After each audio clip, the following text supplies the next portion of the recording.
नमस्कार, मी महेश राजकुमार सूर्यवंशी.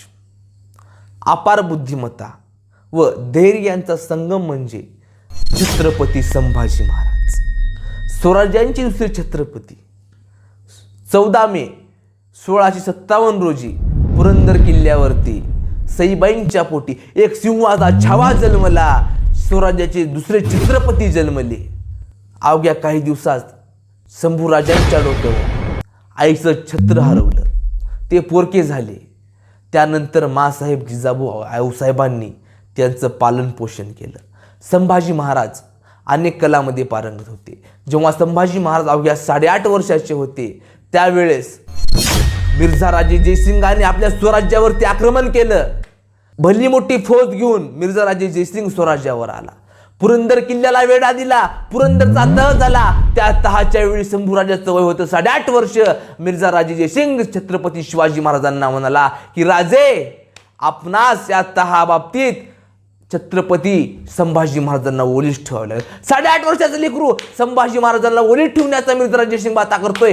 छत्रपती शिवाजी महाराज कडाडले. मिर्झा, काय हे राजकारण आहे? मिर्झा राजे बोलला, राजे, यही तो राजकारण है. संभाजी महाराज 8.5 वर्षाचे असताना त्याच्याकडे ओलीस राहिले. ओलीस राहिल्यानंतर औरंगजेबानं संभाजी महाराजांना मनसबदारी देऊ केली. त्यानंतर मनसबदारी देऊ केल्यानंतर शिवाजी महाराजांना आणि संभाजी महाराजांना औरंगजेबांच्या 50व्या वाढदिवसानिमित्त आग्र्याला बोलवण्यात आलं. शिवाजी महाराजांनी औरंगजेबाची खिल्लत अशी उडवून टाकली आणि राजे तिथे पण कडाडले. अरे औरंग्या, अशा खिल्लती आम्ही रोज आमच्या सरदारांना तिथे वाटतो. संभाजी महाराजांना आग्र्याला नेण्यामागचा एक उद्देश होता. शिवाजी महाराजांनी 8.5 वर्षाचं लेकरू तसल्या औरंगजेबाच्या क्रूर औरंगजेबाच्या दरबारात नेलं. त्याचा दरबार समजावा, तेथील राजकारण समजावं आणि मुघलाईचं असलेलं राजकारण आणि दरबार लक्षात यावं यासाठी शिवाजी महाराजांनी संभाजीराजांना घेऊन गेले. छत्रपती शिवाजी महाराज औरंगजेबाच्या कैदीतून कसे बसे निसटले, त्याच्या हातावरती तुरी दिल्या. त्यानंतर शिवाजी महाराज आणि संभाजी महाराज आपल्या महाराष्ट्रात येऊन पोहोचले. आनंद झाला, सण उत्सव साजरे केले, कारण आपल्या स्वराज्याला आपला राजा भेटला आणि काही दिवसानंतर आपला युवराज सुद्धा स्वराज्यामध्ये आला. छत्रपती संभाजी महाराजांचं फार मोठं बलिदान आहे. छत्रपती संभाजी महाराज हे लहान असते वेळेस त्यांना अनेक भाषांचं पारंगत होते. ते शस्त्रामध्ये पारंगत होते. एक लढाऊ, एक सर्वात उत्कृष्ट असे योद्धे होते. छत्रपती संभाजी महाराजांनी मराठी, पारसी, उर्दू, अरे त्या काळामध्ये 350 वर्षापूर्वी छत्रपती संभाजी महाराज इंग्रजी भाषा बोलू शकत होते. यापेक्षा अभिमानास्पद गोष्ट काय आहे? छत्रपती संभाजी महाराज त्या काळात इंग्लिश बोलत होते, इंग्रजी बोलत होते. यापेक्षा अभिमानास्पद गोष्ट काहीच नाही. छत्रपती संभाजी महाराजांनी अनेक लढाया लढल्या. छत्रपती संभाजी महाराज हे एक महान असे योद्धे होते. छत्रपती संभाजी महाराजांनी अनेक लढाया लढल्या. ते मुघलाच्या छावणीवर हे करते. औरंगजेबाला त्यांनी सळुकी पळ करून सोडलं होतं. संभाजी महाराजांनी आपले सगळे सोंगडी सोबत घेतली. छत्रपती शिवाजी महाराजांच्या निधनानंतर अनेक पराकाष्ठा करून छत्रपती संभाजी महाराज हे गादीवर बसले. अनेक अडचणीला ते समोरी गेले. पण महाराजांचं निधन झाल्यानंतर स्वराज्याचे दुसरे छत्रपती संभाजी महाराज झाले.